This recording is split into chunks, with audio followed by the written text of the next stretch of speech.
गुरदासपुर जिले की एक लड़की जो प्राइवेट जॉब करती है, सुबह 8 से शाम 5 बजे तक, 5:30 बजे तक अपनी जॉब करती है, उस लड़की का दिन दिहाड़े किडनैप कर लिया जाता है।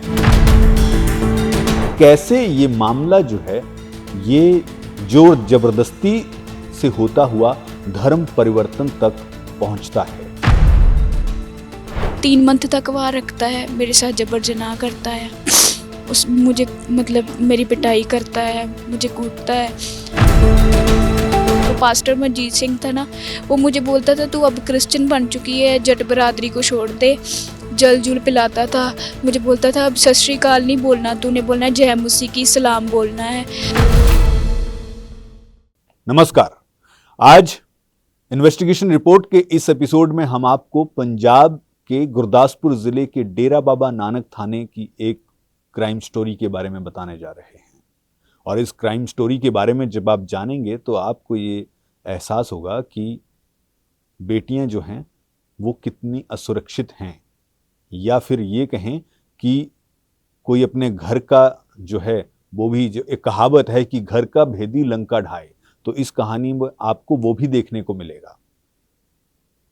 गुरदासपुर जिले की एक लड़की जो प्राइवेट जॉब करती है, सुबह 8 से शाम 5 बजे तक, 5:30 बजे तक अपनी जॉब करती है, 19 जनवरी 2025 का दिन सुबह अपनी जॉब के लिए निकलती है और उसी दिन इतवार का दिन था।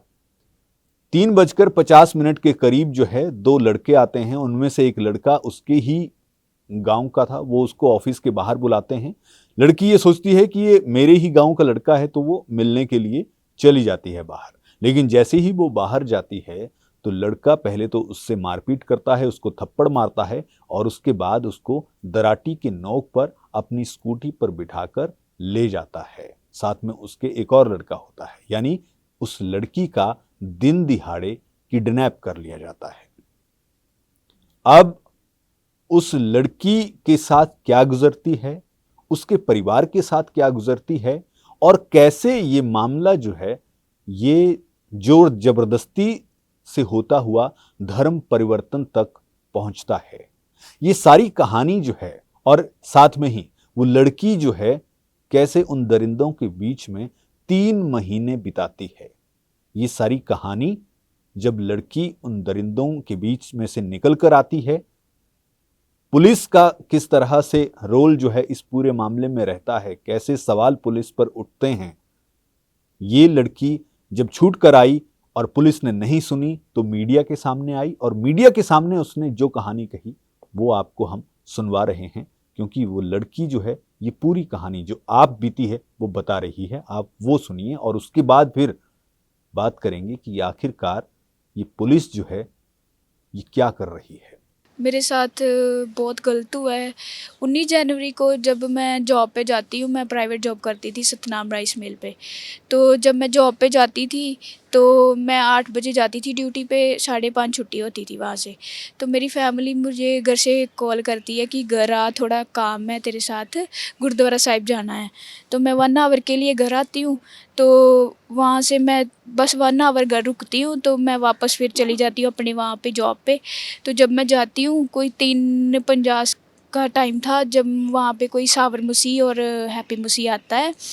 तो वो मतलब मेरे ही पिंड का लड़का था, तो वो मुझे आवाज़ लगाता है। तो मैं ये समझती हूँ कि मेरे पिंड का लड़का है, मेरी जान पहचान का है, तो मैं उसकी बात सुनने के लिए बाहर आती हूँ अपनी रिसेप्शन से। जब मैं सुनने आती हूँ तो वो मुझे वहाँ पे थप्पड़ थुप्पड़ मारने लगता है और किरच दिखा के मुझे बिठा के स्कूटी पे अनपछाती जगह पे लेके जाता है। 3 मंथ तक वहाँ रखता है, मेरे साथ जबर जनाह करता है, मुझे मतलब मेरी पिटाई करता है, मुझे कूटता है। तो जब वहाँ से मैं निकलने की कोशिश करती हूँ 3-4 बार, तो उसकी फैमिली मुझे फिर वहाँ पे बिठा लेती थी कुट मार के।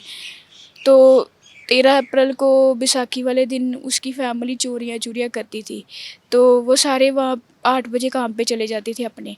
तो उनका लड़का 10 बजे जाता था। तो वो 10 बजे जब जाने लगा तो उसका फ़ोन चार्जर नहीं था, वो चार्जर लगा के अपना घर पे मेन डोर को ताला लगाना भूल गया। तो उसके बाद जब वो गया तो मैं उसके बाद अपने घर पे कॉल लगाई वही फ़ोन से। तो मैंने अपनी सिस्टर को सारी बात बताई कि मेरे साथ ऐसा-ऐसा हो रहा है। तो मेरी सिस्टर बोली कि तू वहाँ से निकल बाहर और हमें पता करके बता तू कौन सी जगह रह रही है। तो मैं वहाँ से गेट को मतलब गेट के ऊपर से निकल के आती हूँ बाहर, तो किसी औरत से पूछती हूँ कि इस जगह का क्या नाम है। तो वो बताती है कि इस जगह का नाम मिर्ज़े की अकादी है। तो फिर मैं वहाँ बस स्टैंड के पास किसी बेकरी में सेफ जगह में बैठ जाती हूँ। तो मेरी फैमिली वहाँ आती है, मेरा ब्रदर और सिस्टर वहाँ से लेके आते हैं मुझे घर। तो जब मैं घर आती हूँ तो फिर मैं पुलिस थाने में जाती हूँ, डेरा बाबा नानक। तो वहाँ जब मैं बोलती हूँ कि मैंने बयान देने हैं, तो मुझे वहाँ सतपाल सिंह एसएचओ सर हैं, वो मुझे बोलते हैं अपने बयान एक्सचेंज कर दे, वरना लड़के की लाइफ ख़राब हो जाएगी, उसकी सारी ज़िंदगी ख़राब हो जाएगी। तो मैं बोलती हूँ नहीं सर, मुझे पता है मेरे साथ कितना गलत हुआ है, अगर आज मैं चुप करेगी तो कल को पंजाब की कोई भी लड़की नहीं उठेगी। तो फिर मेरी मतलब कि 4-5 दिन के बाद सुनी जाती है, तो पर्चे मतलब कि 13 बंदों पे हो जाते हैं। तो अभी तक किसी को गिरफ़्तार नहीं किया। हाँ, उनके घर में ना एक पास्टर मनजीत सिंह आता था। तो वो ना मेरे सामने लेके आते थे, तो मुझे वहाँ बिठाते थे। तो वो जो पास्टर मनजीत सिंह था ना, वो मुझे बोलता था तू अब क्रिश्चियन बन चुकी है, जट बरादरी को छोड़ दे। जल जुल पिलाता था, मुझे बोलता था अब सत श्री अकाल नहीं बोलना, तूने बोलना है जय मसीह की सलाम बोलना है। तो फिर मुझे मतलब हाथ हुथ लगाता था, गलत मिसबिहेव करता था मेरे साथ। वो मेरे चाची का बेटा है नुपिंदर सिंह। तो वो मेरा मतलब कि उसको नंबर देता है व्हाट्सएप। तो वो मुझे ना व्हाट्सएप पे अपने साथ फ़ोटो एडिट करके डाल के मुझे बोलता है मैं तुम्हारी फ़ोटो वायरल कर दूँगा अगर तुम मेरे साथ बात नहीं करेगी। तो मैं जब ना नू करती हूँ तो वो इसी चीज़ का फ़ायदा उठाता है और मुझे वहाँ से किडनैप कर लेता है। इस लड़की की कहानी सुनने के बाद आपका दिल भी जरूर पसीज गया होगा, लेकिन पुलिस जो है उसका दिल नहीं पसीजा। क्योंकि जब ये लड़की 19 जनवरी को किडनैप हुई और उसके बाद 13 अप्रैल को ये वहां से निकल कर आई, जिस तरह से इसने बताया कि कैसे उसको फ़ोन मिला और उसने अपनी बहन को फ़ोन किया और वो वहां से निकल कर आई, परिवार से मिली। 13 अप्रैल के बाद 15 अप्रैल तक लगातार वो पुलिस के पास जाते रहे कि हाँ पुलिस जो है वो कोई कार्रवाई करे। पुलिस ने पर्चा भी दर्ज कर लिया और पर्चा दर्ज करने के बाद उनको गिरफ्तार नहीं कर पाई। थक हार कर ये लड़की जो है और लड़की का परिवार जो है वो आया मीडिया के सामने और सारी अपनी कहानी रखी। और जब मीडिया के सामने ये सारी घटना आई, उसके बाद फिर पुलिस हरकत में आई और पुलिस पर दबाव बना, तो पुलिस ने अब उन सभी 13 लोगों को हिरासत में ले लिया है और आगे की कार्रवाई में जुट गई है। लेकिन सवाल यह है कि आखिरकार क्या कोई अपराध जब होता है तो मीडिया में आएगा तभी पुलिस कार्रवाई करेगी? सवाल यह है। तो पुलिस की अपनी नैतिक जिम्मेदारी क्या है? पुलिस का काम आखिर क्या है? पुलिस का काम तो यही है कि अपराध को जो है वो रोका जाए, और अगर अपराध हो रहा है तो अपराधियों को बख्शा नहीं जाए। लेकिन यहां तो पुलिस की कार्रवाई पर और पुलिस पर सीधे तौर पर जो है वो परिवार सवाल उठाता हुआ नजर आ रहा है। और अब सवाल यह भी है कि पहले तो कार्रवाई कोई नहीं की गई, जिस हिसाब से कार्रवाई होनी चाहिए थी उस तरह से नहीं की गई, ये परिवार का आरोप है। और अब जब मीडिया के दबाव में आकर जब मीडिया में ये खबर चली और लड़की जो है वो खुद मीडिया के सामने आई, लड़की का भाई भी मीडिया के सामने आया, भाई ने भी अपनी बात जो है वो मीडिया के सामने रखी। लेकिन सवाल यह है कि पुलिस, ये वही पुलिस है जो पहले कार्रवाई नहीं कर रही थी, अब मीडिया के दबाव में आकर जो है वो कार्रवाई की जा रही है। ऐसे में सवाल ये उठता है कि क्या अब भी पूरे तरीके जैसी कार्रवाई होनी चाहिए, कितना भरोसा जो है वो इस पुलिस पर जो है वो किया जाए कि हां जैसी कार्रवाई होनी चाहिए वैसी ही कार्रवाई होगी। हालांकि एक अच्छी बात जो है कि आज भी लोगों के मन में मीडिया का डर है, ये बड़ी बात जो है ये जरूर यहां पर निकल कर आई है। जैसे लोगों के मन में ये होता है कि हमारी बात कहीं नहीं सुनी जाएगी तो कोर्ट में सुनी जाएगी, जज हमारी बात को सुनेगा, वैसे ही ये एक अच्छी बात है कि लोगों को अभी भी इस बात का भरोसा है कि अगर हम मीडिया के सामने जाएंगे तो फिर हमारी बात का कोई ना कोई वजन जो है वो ज़रूर होगा और हमारी बात पर कोई ना कोई कार्रवाई होगी। ये मीडिया के लिए अच्छी बात है और उस मीडिया से आज भी पुलिस जो है वो कहीं ना कहीं डरती है। तो ये तो मीडिया के लिए भी अच्छी बात है। लेकिन सवाल ये आ जाता है हट फिरकर कि वही ये पुलिस है जो कार्रवाई करने से मना कर रही थी या टालमटोल कर रही थी, और अब वही पुलिस क्या सही तरीके से कार्रवाई कर पाएगी? और दूसरा सवाल ये है कि जिस तरह से अपराध हो रहा है या फिर अपराधी जो हैं वो बेखौफ हैं, उनको ऐसा लगता है कि उन्होंने कानून को अपनी जेब में डालकर रखा हुआ है, तो क्या पुलिस जो है अपना डर जो है वो अपराधियों के मन में पैदा नहीं कर पा रही है? यहां पर जो लड़की का भाई है उसने किस तरह से इस पूरे मामले को बताया और किस तरह से पुलिस पर भी सवाल खड़े किए, वो आपको जरूर सुनना चाहिए। मेरा नाम मनप्रीत सिंह है और डेरा बाबा नानक डिस्ट्रिक्ट गुरदासपुर पक्खों के टाली साहब विलेज का रहने वाला हूँ। और मेरी ये छोटी सिस्टर है, तो ये प्राइवेट जॉब करती थी और वहाँ ना हर रोज़ की तरह ही जाती थी। तो संडे का दिन था, उस दिन इसको ना दो पिंड के लड़के थे, एक उसका रिश्तेदार था और एक सावर मसीह मेरे पिंड का ही लड़का था जो क्रिश्चियन बरादरी में बिलोंग करता था। वो इसे किडनैप करके ले जाता है। 5 बजे के करीब वहाँ जो एक भाई जॉब करता है मुंशी की, वो फ़ोन करता है कि भाई तेरी जो सिस्टर है ना वो यहाँ काम पे नहीं है, उसको कोई अपने साथ ले गया है। तब हम इसकी देखभाल के लिए पीछे जाते हैं, पता करते हैं कहाँ है, पर कुछ नहीं हमको मतलब पता चलता। हम पुलिस के पास भी जाते हैं, तो डेरा बाबा नानक जाते हैं तो वो बोलते हैं कि आपको जो थाना है वो कोटली लगता है। और जब कोटली जाते हैं तो वो बोलते हैं कि आपकी जो वारदात है वो मूलो वाली पिंड में हुई है, तो वहाँ डेरा बाबा नानक थाना है, वहाँ जाओ। जब डेरा बाबा नानक आते हैं तो बोलते हैं यहाँ कोई मुंशी नहीं है, अभी आपकी रिपोर्ट नहीं दर्ज होगी। तो तभी फिर हम अपने घर आ जाते हैं और यारों दोस्तों को फ़ोन लगाते हैं, रिश्तेदारों को लगाते हैं कि इसकी देखभाल करते हैं, कहीं ना कहीं भाल करते हैं कि कहीं मिल जाए। तो नहीं मिलती तो अगले दिन फिर हम जाते हैं कोई 10 बजे के करीब, तो दर्ज करवाते हैं अपनी रिपोर्ट। तो फिर वो पुलिस आती है पिंड में, उनके घर जाती है और हमारे पिंड का एक सरपंच का भाई है, वो उसके घर वालों को किसी मतलब नाल नहीं जाने देता पुलिस वाले के भी, ये इज्जत है इसकी, ऐसे नहीं, लड़कियां हैं इनको नहीं जाने देंगे। और वो जो अपने लड़का है उसकी सारी फैमिली और वो उसके रिश्तेदार सभी ऑल इंडिया में चोरियां करते हैं, डकैतियां डालते हैं।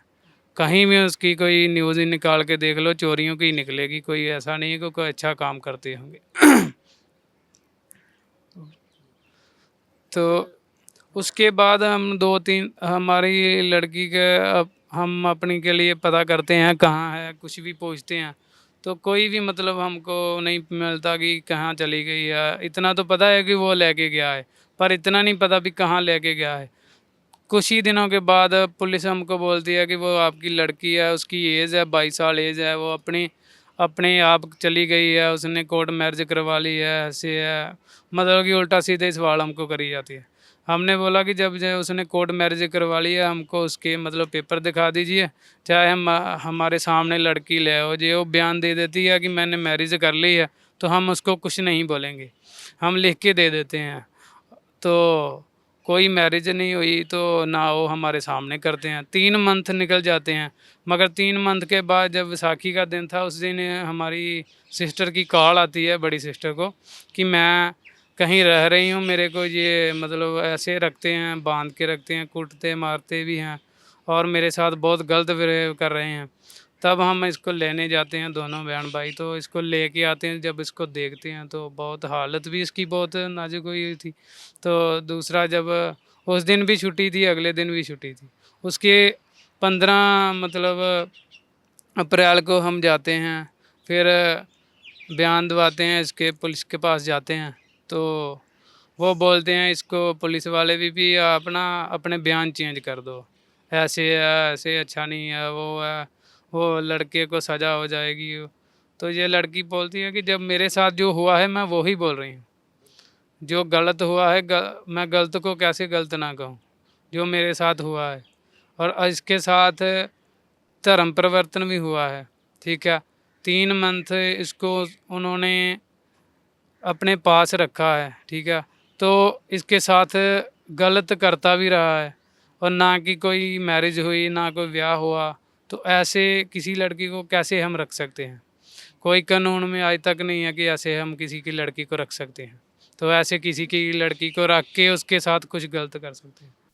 अब लड़की के भाई ने जो पूरी तरह से बात बताई उसमें पुलिस का रोल भी आ गया और जो इसमें आरोपी हैं उनका रोल भी पूरी तरह से शामिल बता दिया उसने कि हाँ किस तरह से उन्होंने क्या जोर जबरदस्ती की और कैसे बहन का किडनैप जो है किया। हालांकि इस बीच में एक बड़ी बात यह भी है कि उनके परिवार का ही एक सदस्य चाचा का लड़का जो है उसकी भी अहम भूमिका जो है इसमें पाई गई और साथ में एक अहम भूमिका जो पास्टर मंजीत सिंह है जिसने धर्म परिवर्तन करवाया, जिसने ये कहा कि अब तू जट की लड़की नहीं है, अब तू सत श्री अकाल मत बुलाया कर, अब तू जय मसीह बुलाया कर और अब तू क्रिश्चियन है।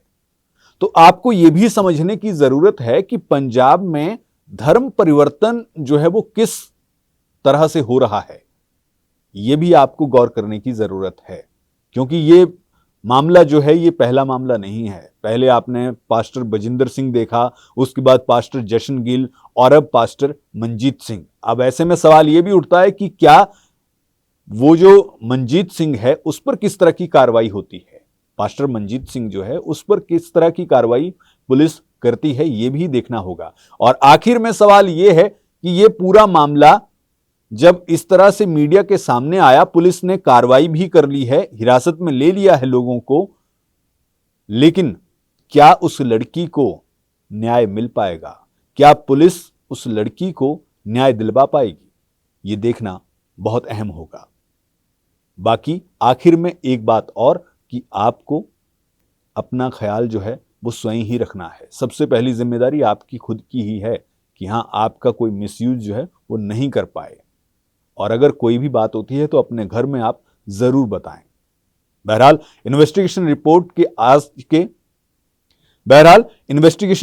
के आज के इस एपिसोड में बस इतना ही। नमस्कार।